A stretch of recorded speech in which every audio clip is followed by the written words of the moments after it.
falar do salmo do pastor e do anfitrião? Acho que sim. Você deve estar pensando, o salmo do pastor eu conheço, é o salmo 23. Mas e esse salmo do anfitrião? Vamos lá então, vamos falar do salmo do pastor e do anfitrião, porque a palavra de Deus é para meditar.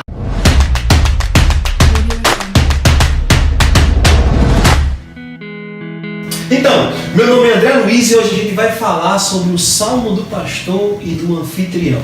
Eu prefiro falar que é o salmo do pastor protetor e do anfitrião amoroso. É isso mesmo, a gente vai falar do salmo 23. Antes de começar a análise, eu quero colocar o contexto histórico.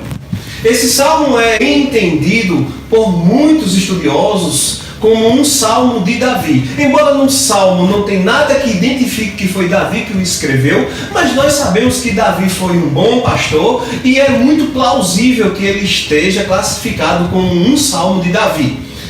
Esse salmo deve ter sido escrito por ser de Davi mais ou menos 1000 anos antes de Cristo, ou seja, há 3000 anos atrás.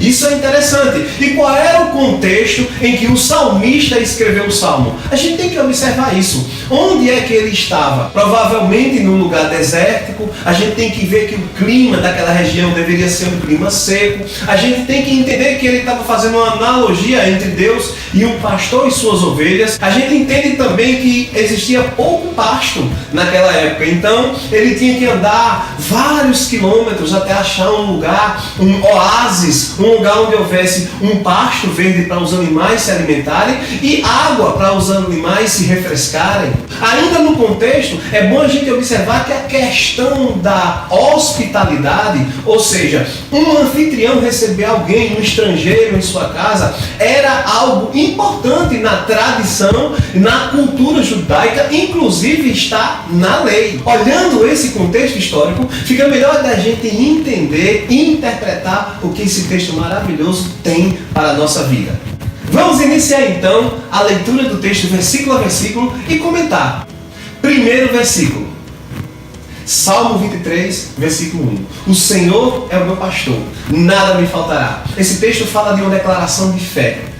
Esse texto não tem aí uma promessa de Deus dizendo que eu sou teu pastor e nada te faltará. Vocês observaram isso? Mas o texto tem uma declaração do salmista, e essa declaração pode ser minha e sua. O Senhor é o meu pastor, nada me faltará. O meu pastor é Deus. O meu pastor é o dono da prata, o dono do ouro, o Deus Todo-Poderoso. Tenho certeza que não sentirei falta alguma.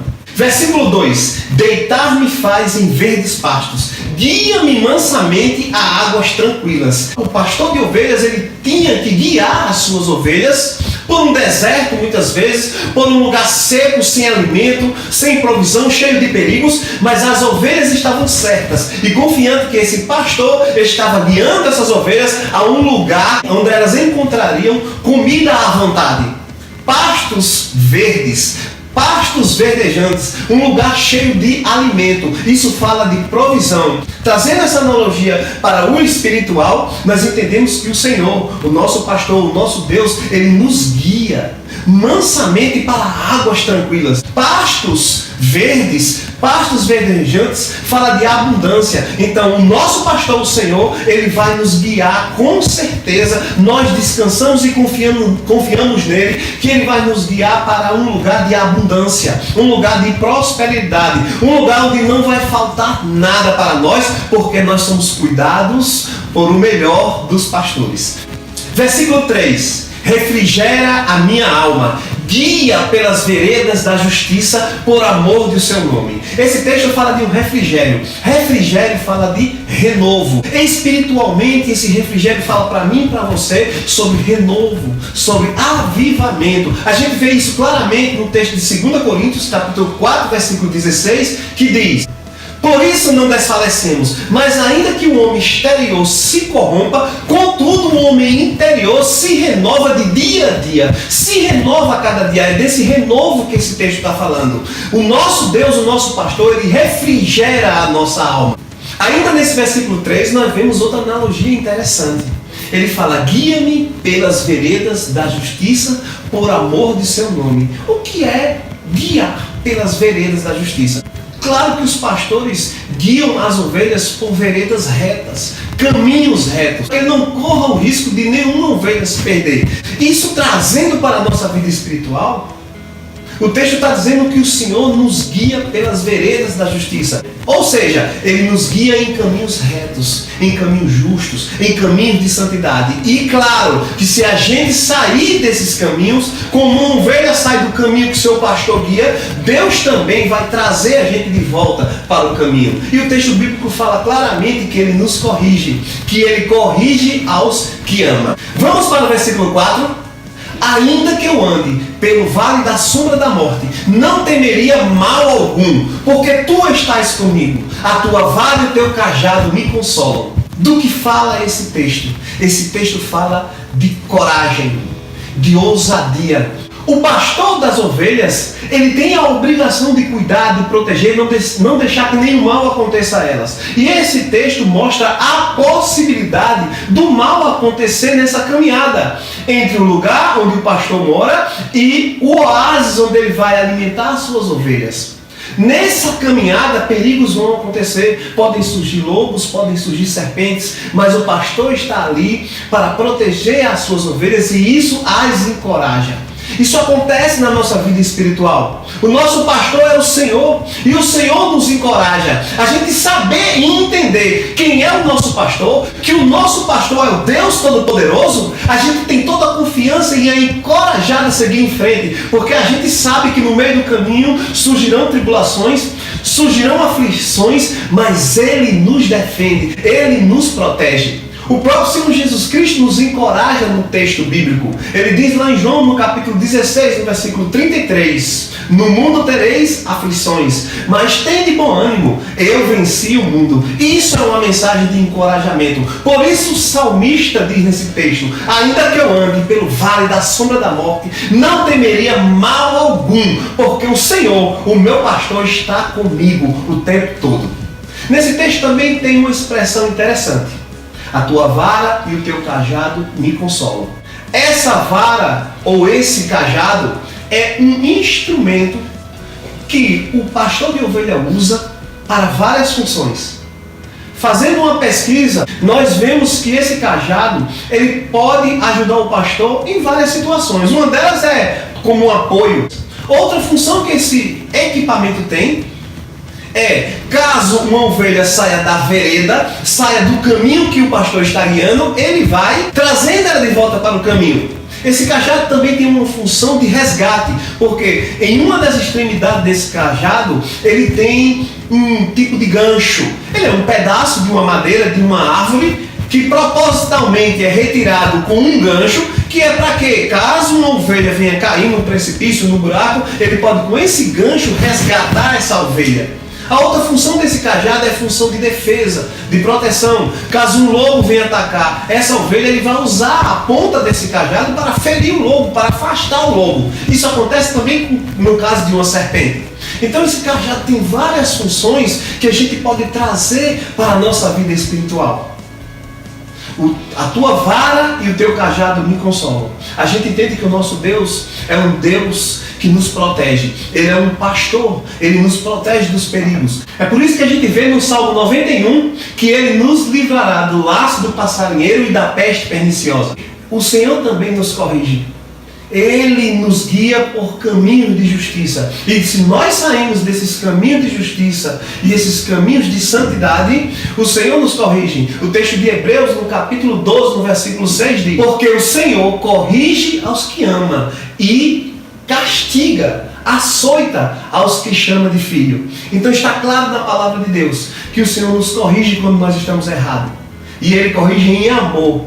E Ele corrige como um pai corrige o filho. Porque Ele deseja nos guiar em caminhos de justiça, em caminhos retos. Agora nós entramos no versículo 5. E observe que nesse versículo 5 a comparação muda. Até o versículo 4 ele estava falando que o Senhor é um pastor de ovelhas. Mas no versículo 5 ele diz algo interessante. Ele diz: preparas uma mesa perante mim na presença dos meus inimigos. Que interessante. A ovelha não se alimenta em mesa. A ovelha não entra na casa. Ele muda a analogia e fala de um anfitrião, de alguém que recebe um hóspede em sua casa com muita honra. O que esse anfitrião faz?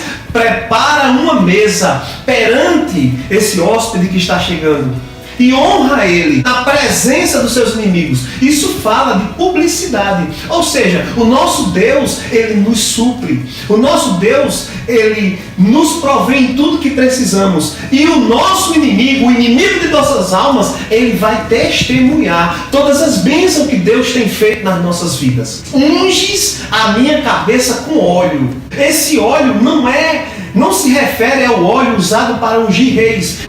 Esse ungir com óleo é mais uma analogia que se faz à boa hospitalidade que era da cultura judaica. A gente vai ver o próprio Jesus Cristo falando dessa unção com óleo para aquele que chega à sua casa. Está lá em Lucas, no capítulo 7, no versículo 44, quando Jesus entra em uma casa e uma mulher pecadora começa a chorar, começa a lavar os pés de Jesus com suas lágrimas, e ela começa a enxugar os pés de Jesus com seus cabelos, e ela unge os pés de Jesus com um unguento, um tipo de perfume. Então essa mulher é criticada pelo dono da casa, e Jesus repreende ele e diz: quando eu cheguei na sua casa, você não ungiu com óleo a minha cabeça. Esse texto mostra que existia uma cultura de receber alguém na sua casa e dar a ele um tratamento. O homem que recebia um visitante na sua casa, ele cuidava dele, ele lavava os seus pés, ele ungia sua cabeça com óleo. Talvez esse óleo se refira a um óleo que vai hidratar uma pele ressecada por uma caminhada no deserto. Talvez um óleo que vá perfumar uma pessoa, higienizar uma pessoa que está chegando muito cansada e precisando de refrigério. Para nós, a mensagem espiritual é que o nosso Senhor, o nosso Deus, ele nos recebe em seu reino. Ele cuida da gente, ele nos perfuma, ele nos limpa, ele nos purifica, ele unge a nossa cabeça com óleo. E sabe o que é interessante? Ele não só faz isso, mas ele faz muito mais do que a gente possa imaginar. Como está escrito no texto de Efésios, no capítulo 3, versículo 20, ele nos abençoa muito, mas muito além do que aquilo que pedimos ou pensamos. É por isso que ele fala: o meu cálice transborda. O nosso Deus nos dá além daquilo que merecemos, do que pedimos ou do que pensamos. Mas além disso, esse texto ainda tem uma revelação final, que fala da graça do Senhor, que fala de salvação, que fala do amor e da misericórdia dele pela nossa vida. O texto termina dizendo assim: certamente que a bondade e a misericórdia me seguirão todos os dias da minha vida, e habitarei na casa do Senhor por longos dias. Então, meus irmãos, para a gente fechar essa análise desse texto maravilhoso da Bíblia, o texto diz o seguinte: que o Senhor é nosso pastor, que Ele nos guia, que Ele cuida da gente, que Ele nos protege, que Ele nos alimenta.